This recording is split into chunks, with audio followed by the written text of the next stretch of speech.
Today I'm going to be showing some of the ways that I help a person with a stroke and a weakness on one side regain movement in their arm.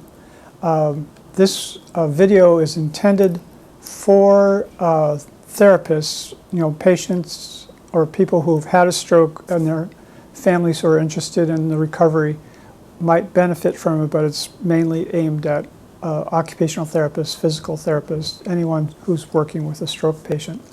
I'm Peter Boudreau. I'm one of the occupational therapists who worked here at Rehabilitation Institute of Oregon in Portland, and I've worked here for 40 years, fairly recently retired. And today I'm going to show some of the things I've been doing over the years to help people recover. I'm going to be demonstrating these things with another occupational therapist as if she was the patient, just so I could move from one thing to another fairly quickly and demonstrate a variety of things for you. This video is on the Legacy Health YouTube website, and on that website is a playlist that has all of Rehabilitation Institute of Oregon's videos, and there's going to be about 10 of those regarding stroke hemi recovery. There's about 6, 7 of those are intended for families and patients to learn the basics of hemi care, taking care of the arm if it has low sensation or swelling, things like that. There's 3 videos about using electrical stim. So I won't be talking about that today very much at all, because those are covered in the other videos. And there's one about kinesiotaping a shoulder for a stroke patient. And there is another video about using TENS on a patient who has pain, in that case, as if it was their shoulder. So this video is part of that whole series. The person who will be with me today is Denise, and she has a long experience also with treating stroke patients and also spinal cord patients here at the Rehab Center. So and during the video, I'm going to be needing to wear a mask, as will Denise, so I'm hoping that you'll be able to hear me clearly. At the end, I'll kind of summarize all the things that I worked on. So one of the first things I can usually help a patient with a stroke, and in this case, Denise is going to be a right-sided weakness stroke at first, and she's going to be switching back and forth just for the camera. And I'm hoping you're hearing me pretty well with the mask.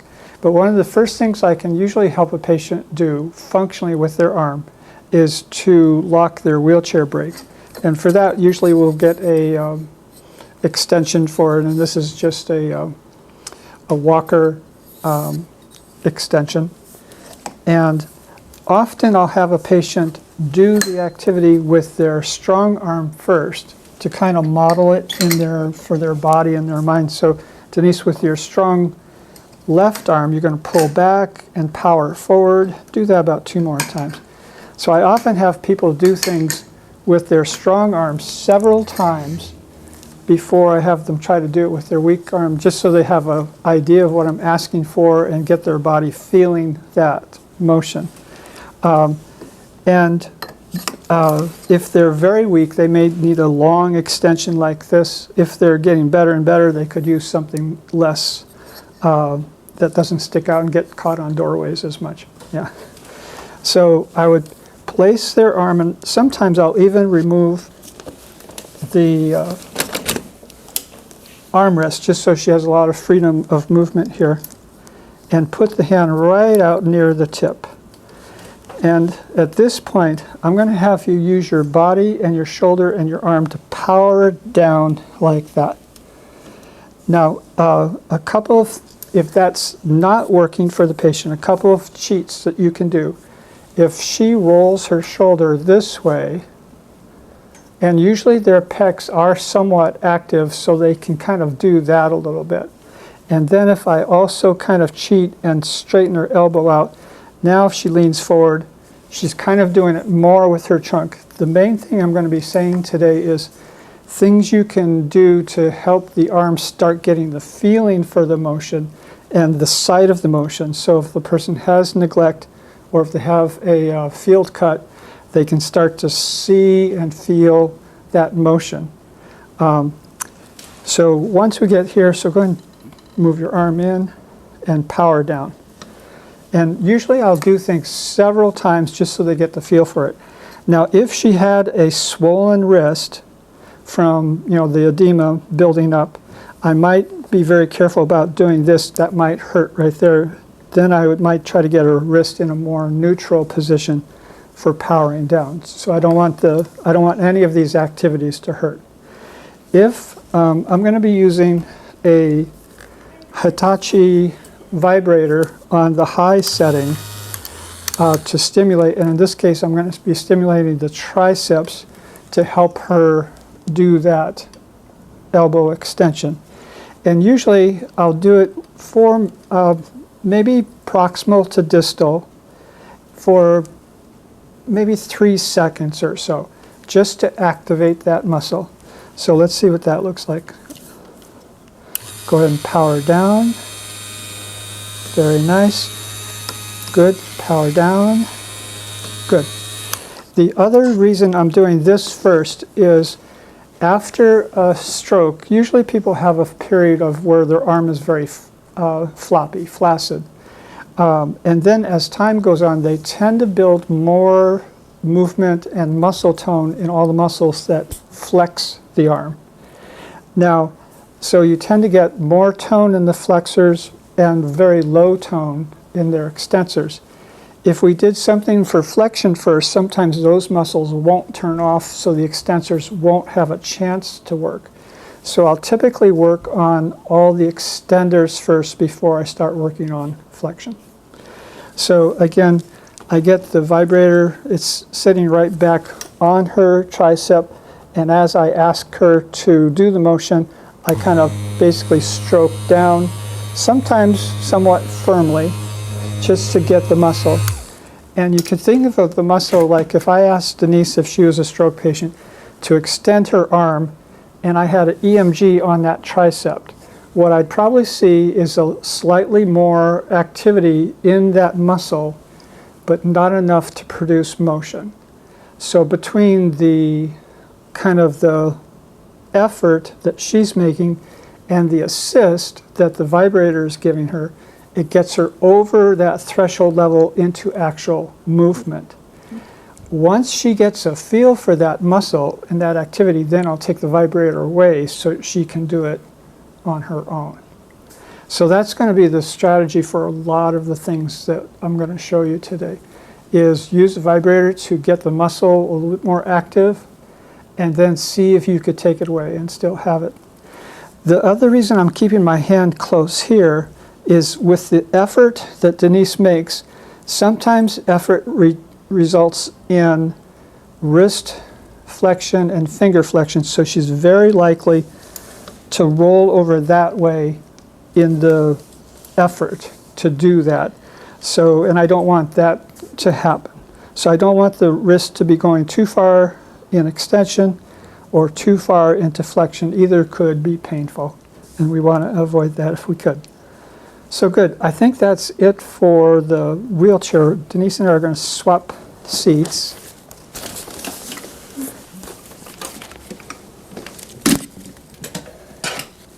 I didn't do that.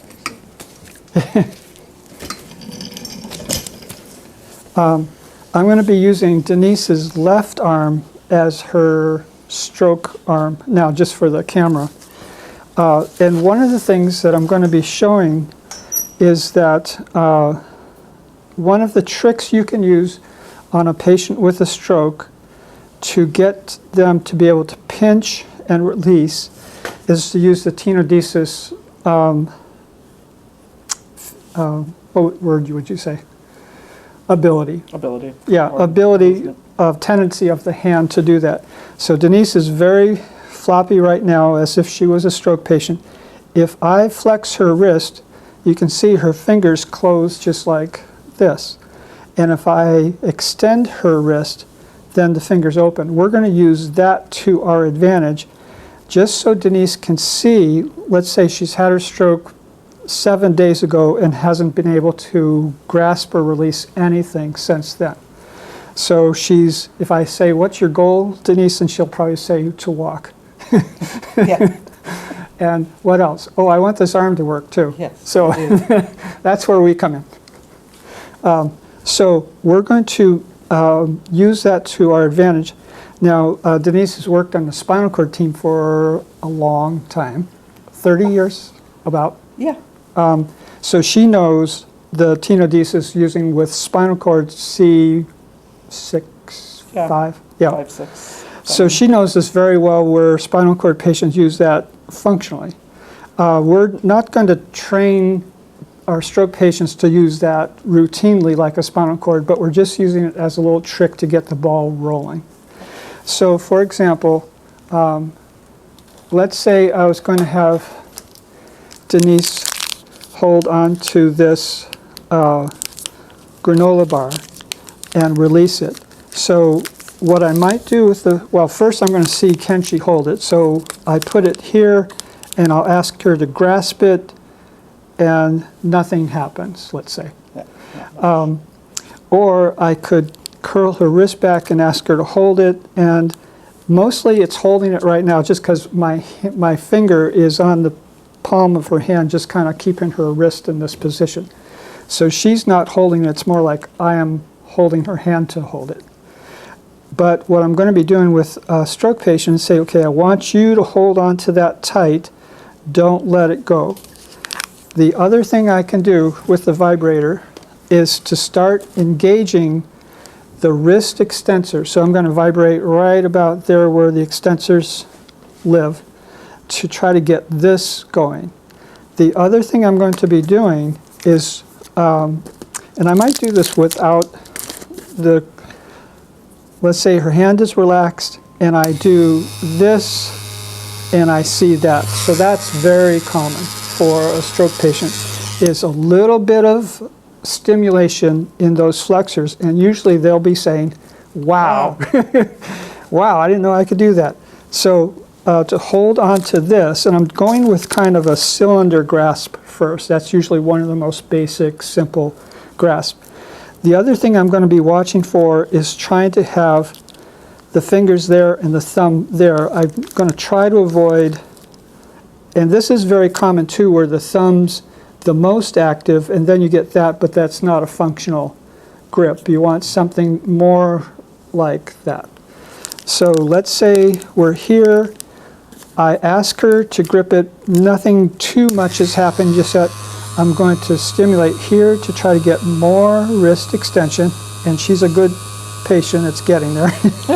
And then I'm going to stimulate here. So that's pretty common of what I might see. I want you to hold on to that. Oops, and that's common what you might see too. So what Denise did, because she knows that's what it looks like, is the more she squeezed here, the more this would happen. So all the flexors are engaging at once. So what I might do to balance that out is maybe not stimulate this so much, but keep it back here on the extensors. So I want this functional angle here of the wrist and fingers, not that. The next thing I'm going to have her do is practice rolling, so pronating her hand, relaxing, so I'm going to stop doing this eventually, and have her relax her wrist, relax her fingers, and let go of this and just let this fall.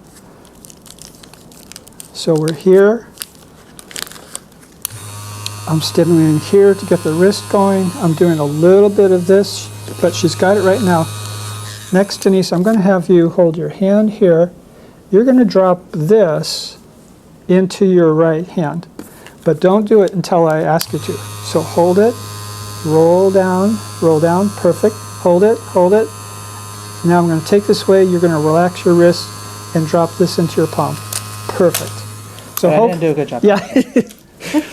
So that went just about how I would see it with a patient, where they are using the vibrator to keep their wrist back. When I take that off, I might say, keep it, keep it, keep it, keep it, and if I see they're kind of giving it out, then I might let it go. They open their fingers and they relax. So here we've stimulated the wrist extensors, the finger flexors, and we've got a grasp and release. Now what I've found that the vibrator does not do a great job on getting finger extension in general. agree. To get that, you tend to have to use the E-stem, and there's a good video on our Legacy where I'm doing, I've got the electrode here and here. They're pretty easy to find, the sweet spots, and you can get some nice extension so the patient can start getting that. If anything, what I might do, go ahead and put this hand here, so as if Denise has maybe balance problems, so now she's protecting herself. To get extension, I'm going to try to have her reach, I put a whole bunch of $100 bills on the floor. Awesome. So I'm going to have her reach down to pick those up. But I'm going to have her shoulder blade forward. I'm going to have her elbow extended. Her wrist is pretty neutral right now. I might say, I want you to spread your fingers out as if you're going to pick up those $100 bills. So in this position, you may start to have just a flicker of finger extension, but this is the best position to get it where you're breaking up all that flexion tone by getting the shoulder forward, the elbow straight, the hand, and sometimes I might even, if it's tense, I might even shake out some of that tension.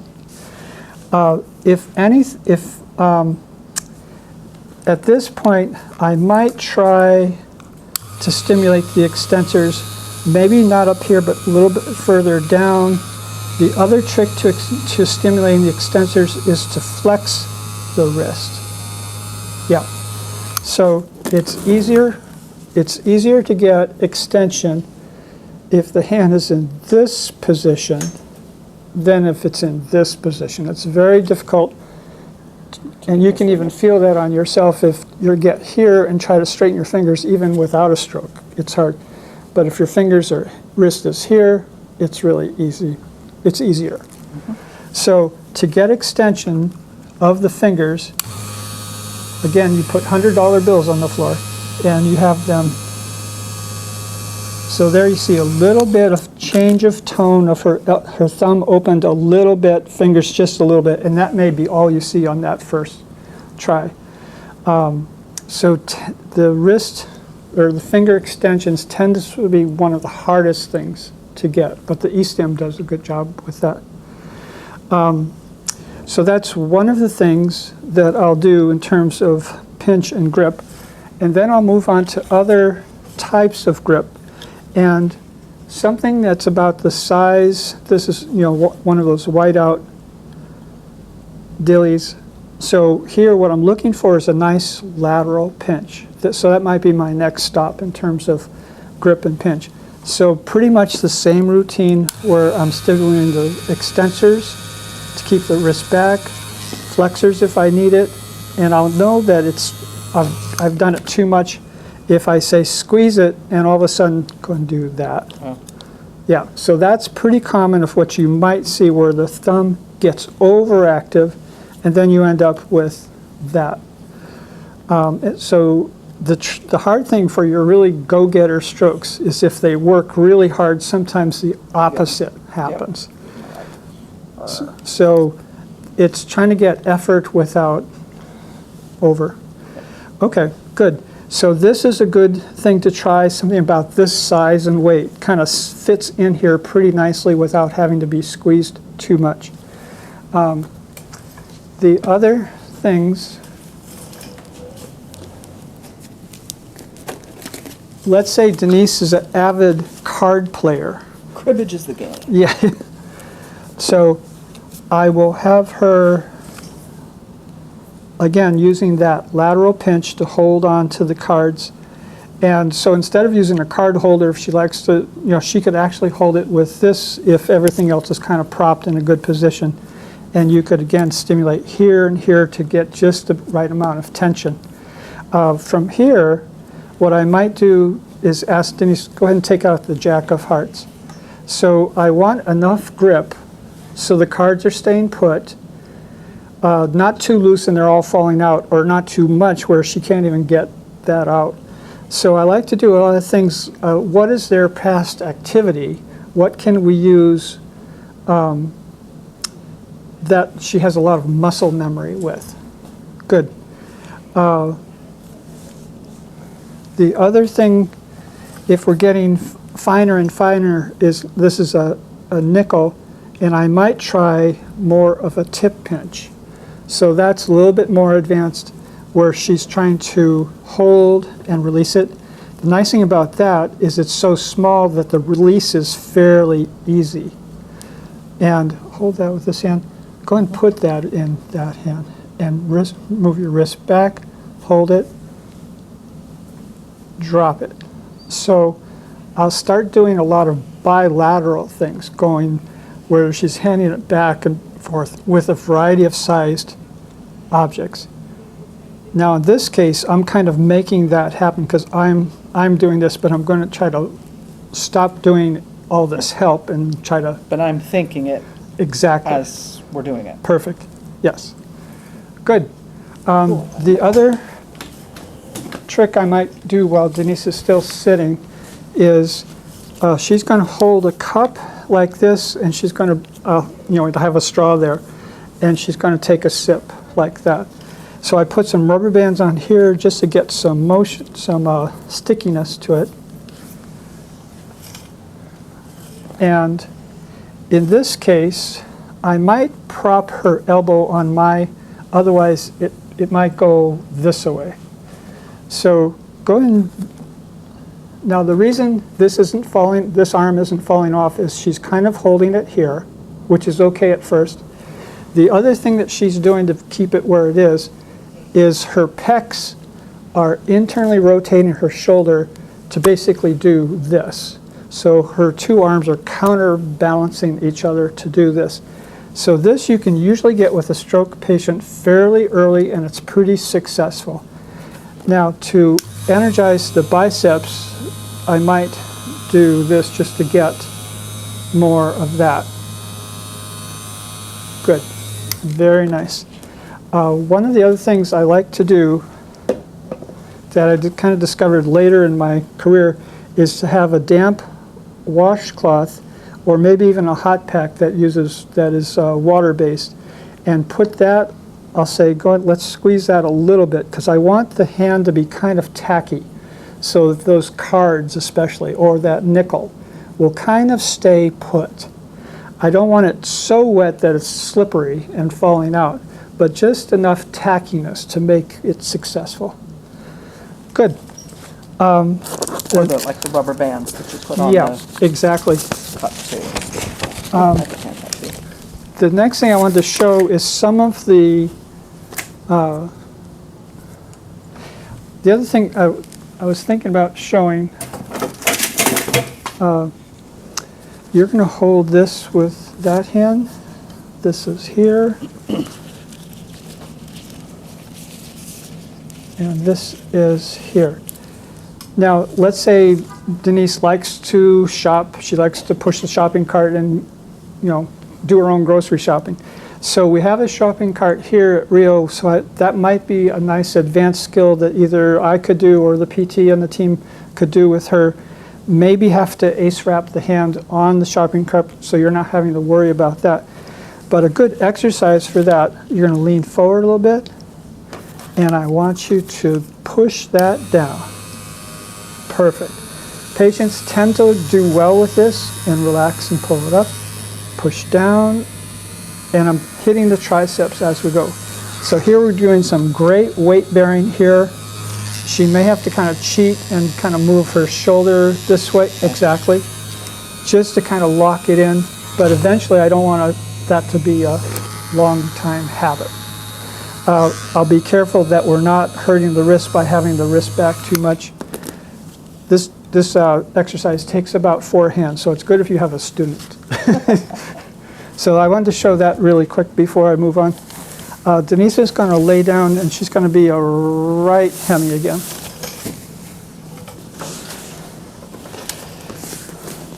So if you have a patient, the nice thing about doing things in supine like this is they only have to worry about their arm at this point. They don't have to, especially if they have balance problems and so forth, so they can focus on their arm.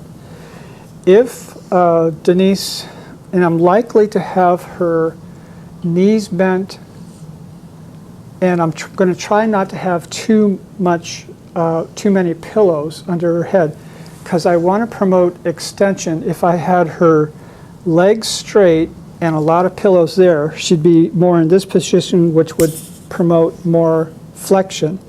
And I'm trying to use the symmetrical tonic neck reflex, have a pretty straight spine and a pretty extended neutral head and neck. So that's one thing. The other thing I'm going to do is just trying to make sure that I'm relaxing, because she's just transitioned from sitting and there may be some leftover tone there. So I've got her tone in a nice position right now. Again, I'm going to work on, and I'm just kind of feeling, and she's got good passive range. Everything looks good. In general, I want to loosen the shoulder blade first, and then external rotation before I do any motion above her shoulder height. Otherwise, if the shoulder blade is stuck and I haven't done this first, and we go up like that, we're bound to pinch in that glenohumeral space right there, kind of get a rotator cuff kind of thing going. So we want to avoid that. One of the things that I want to engage the triceps again, and she's got normal passive range of motion, and if I've done a quick tone test and I've done this, it's hard for her not to react. Try not to. But if I move like that and there's no reaction, I know the triceps she has higher tone than a stroke patient. So let's say it's very low tone, go ahead and relax. And if I let go, the arm's just going to drop, and I'll make sure it doesn't, because then I would just lose every bit of rapport I ever had. So from here, I'm going to have you look up at your hand and pretend there's an apple you want to pick right there, or maybe there's a $100 bill hanging from the ceiling. I want you to hold your arm right there. Hold it, very nice. So typically this is what you're looking for, is that nice elbow extension. Now next, after I know they can hold it, I want to have a eccentric contraction. And once we get that, then we'll get a concentric contraction. And once we get that, we'll start to work on control. Can you go halfway down, the rest of the way down? Halfway up, the rest of the way up. So we're here, she's holding it pretty well. Come down to your forehead, but very slowly. Now I've got my fingers on her elbow, so if all of a sudden she loses it, go ahead and lose it. You want me to or no? Yeah. So my hand prevents her from, the other thing I could do is have this hand here, which isn't bad, because then now you've got an asymmetrical neck. Yeah. I'll go and look this. So here, I'm promoting the elbow extension because I've got flexion there. Her head's turned this way. And so I'm promoting the extension. Yeah. So the next thing I might do is work on halfway down, halfway up, doing several of these. The other thing I might do from here is say, reach up with that hand towards the ceiling, far as you can. So now we're getting some nice protraction here. Go ahead and try that on this side. Reach up for the ceiling. So not as much as this side, but this is where the $100 bill really comes and pays off. Well, 100. It was an apple earlier. Yeah. So this is one challenging way to start working on that serratus anterior to get that motion. From there, I might also start working on, and she may be able to do this, so I'll say, bring your hand towards my hand. So again, I'm giving her a target, so she's able to do it, but pretty slow. So to help that, and I'm going to be careful because I might do this and all of a sudden, wham. So that's a nice contraction. Sometimes go ahead and do it fast. Even faster. Fast. Even faster. So she might, as soon as I touch this, go wham. So be ready for this vibrator to work way more than you thought it was going to. Especially on the biceps. Yeah, especially on the biceps. The other thing is a lot of patients get internal rotation fairly soon in their recovery. If, let's say, I say, I want you to reach for your tummy, and let's say nothing happens yet. Okay. I might vibrate just like that on their pecs, and pretty sure you're going to get some movement this way. Again, that'll be pretty exciting. Let's say they're really low tone, and even this isn't working. The next thing you might try is, I want you to reach over to this hand with that hand. And sometimes just the act of reaching this way, this arm will come towards it just like it's done all its life. So reach again. So you might see that. The other way you can trick this arm into moving like that is, I'm going to have you tuck your chin and raise your head and then do it. Reach for your hand. Perfect. So raising their head really engages that upper chest, gets those pecs moving. So usually those come in pretty good, but if you just want to have the person move under their own power, that's a good way to do it. Is you could use vibration, you could have hands come together, you could raise your head with a chin tuck just to kind of, and you also did a nice job, you kind of curled this way too, so that got the biceps, the pecs, just even natural. Yeah. From there, if that's all going well, what I might try, we're going to go back and forth, so I'm going to stimulate. Here, here, and then here. Good. Just back and forth like that. Now let's say Denise is doing a concentric contraction from here to here, and then the triceps are doing an eccentric contraction from here to here. Does that make sense? So let's say you get here, the triceps don't take over, and the arm just does that. So to prevent that, or you could say, okay, when you get here, see if you could slow down and ease it down slowly. So she did engage the triceps a little bit that time. So what I might do is go and pull it up. She can do that. I get here just enough. Perfect. Good. And relax. I'll stay there. Now reach out. Reach out, reach out, reach out. Fast. Good. Now sometimes when I'm doing this, I will give kind of a sharp command. Say, as soon as you get here, I want you to reach out real fast. So, and that's another trick you can use, is to, let's say, to get the triceps to work, you're going to quick stretch it by having her reach in fast, reach out fast. So let's say we're just focusing on the triceps, reach in fast, reach out fast. Good, perfect. Now obviously she could do that on her own, so I could have her reach in fast. I just hit the triceps real hard and fast when she gets towards her shoulder. Again, this is like a three-handed job, because you don't want the person to feel like they're hitting them, going to hit themselves. The other, the hardest muscle besides the finger extension to get is the external rotators. And what you could do, and this, I still was working on this, is you could have the vibrator down here, but it feels weird. Oh, it does. Yeah. I could have her hanging over a little bit so I could get to it, but it is hard to use the vibrator on those muscles in this position. I'll show you a little trick that you could use when she's sitting up or standing. Good. Some of the things I'll do sideline. Let's say she was a left hemi, she'd be sideline facing this way, so I'll get some of the motion going this way. But those are some of the things that I would do with the vibrator in supine. Okay, I think I'm going to have you sit up again.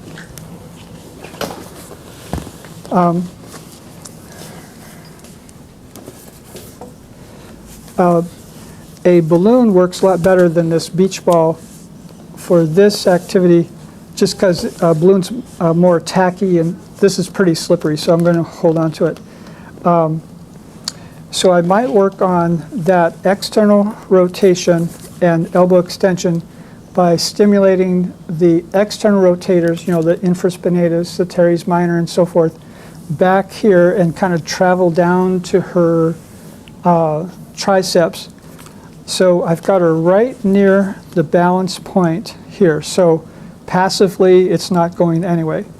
This way, she can go fairly easily. So you'll notice that with patients, is they can kind of roll it this way. If they have a hard time, I'll say lean that way first. So now it's mostly their trunk doing the work, but at least they're seeing motion. And then I'll see if they could hold their trunk still and then go. But anyway, from here, I might steady their elbow, and you're going to move your hand over to my elbow. Reach out, reach out, reach out. Very nice. Perfect.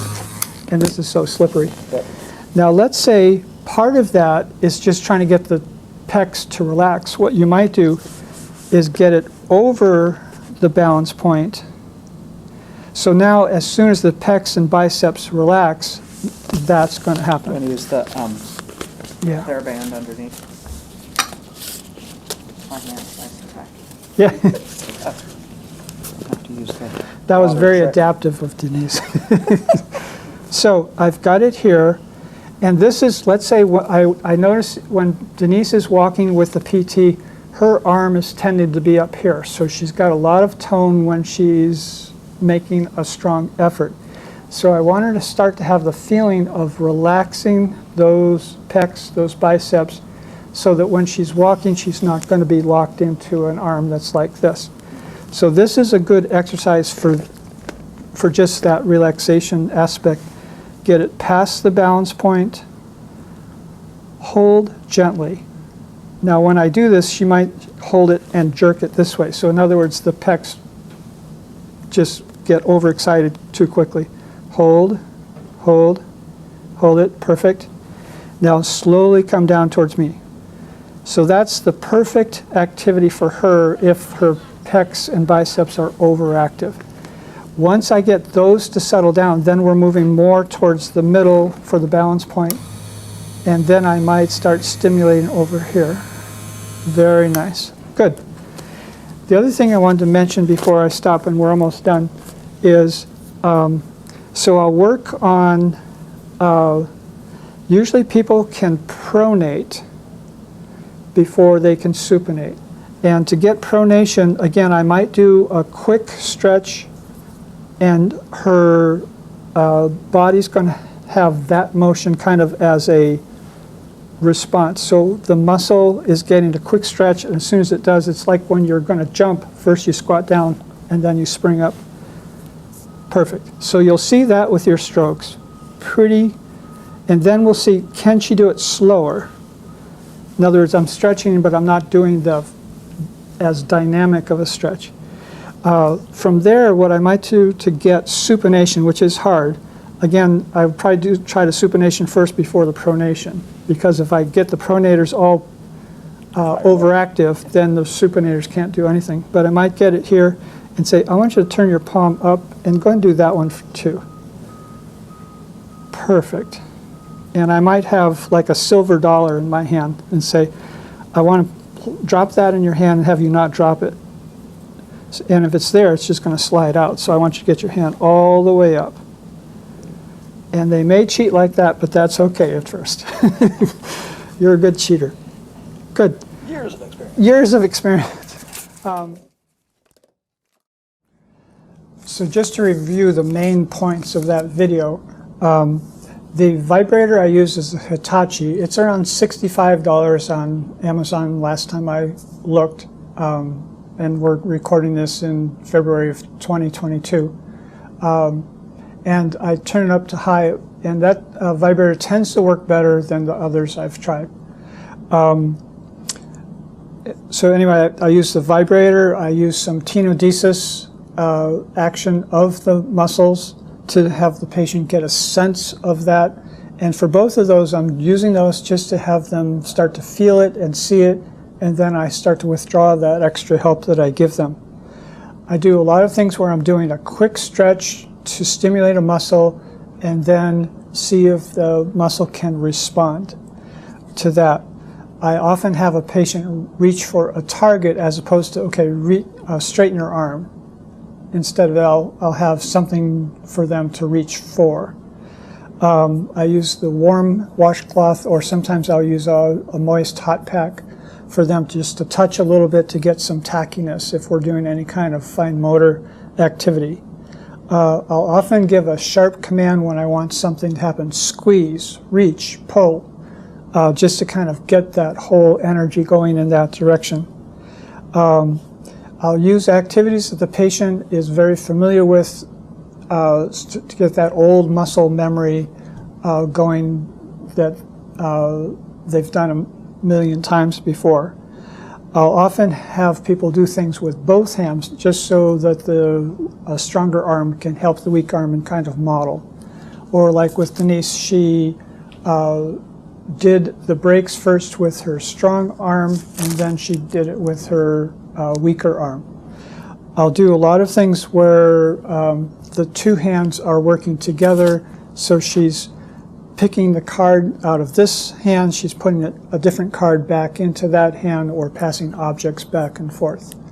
So those are some of the things that I'll do. I also, like I mentioned, I'll use the tonic neck reflexes to my advantage for either flexion or extension, flexion, so forth.